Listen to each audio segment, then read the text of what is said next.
ស្តីអ្នកទាំងអស់គ្នាបាទសូមស្វាគមន៍ចូលមកក្នុង channel របស់ខ្ញុំបាទថ្ងៃនេះគឺយើងមកមើលពីវិធីសាស្ត្រក្នុងការជួសជុលទៅលើទូរស័ព្ទដៃ Oppo F5 F5 បាទ F5 ដែលវាចេញសញ្ញាសាកថ្មពណ៌ក្រហមបែបនេះបាទអញ្ចឹងគឺមុនដំបូងគឺយើងត្រូវធ្វើការវាស់ទៅលើតម្លៃអូមនៃជើងថ្មរបស់វាបាទគឺតាក់ទងទៅជាមួយនឹងជើងកណ្ដាលរបស់វាដែលយើងហៅថាជើង BSI ឬក៏ជើង base របស់វានឹងឯងបាទអញ្ចឹងពេលដែលយើងវាស់ទៅឃើញថាមួយខាងគឺមានតម្លៃអូមជាង 1000 បាទមួយខាងទៀតគឺអត់មានតម្លៃអូមទេគឺមួយតែម្ដងណាបាទអញ្ចឹងគឺយើងមានន័យថាវាដាច់ហើយបាទអាចជើងកណ្ដាលរបស់វាហ្នឹងបាទបាត់តម្លៃអូមហើយអញ្ចឹងបាទតម្លៃអូមរបស់វាហ្នឹងគឺវារត់បុកចូលទៅខាងក្នុងអ៊ីសេភ្លើងរបស់វាណាអ៊ីសេភ្លើងមួយនេះ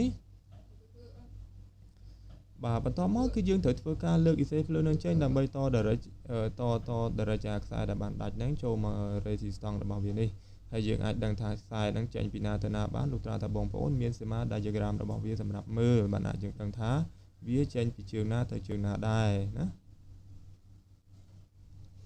បាទឥឡូវបន្ទាប់ពីយើងតរួចរាល់ហើយឥឡូវយើងមកធ្វើការវាស់វាមើលឡើងវិញតើវាមានតម្លៃអូមអត់ពេលដែលយើងតហើយ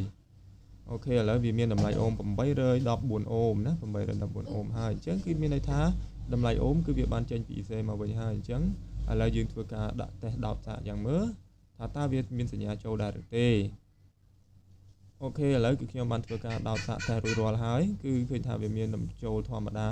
បាទអត់មានលោតសញ្ញា temperature too high នឹងទៀតទេណាអរគុណច្រើនបាទសម្រាប់ការទស្សនាសូមកុំភ្លេចចុច Subscribe ផង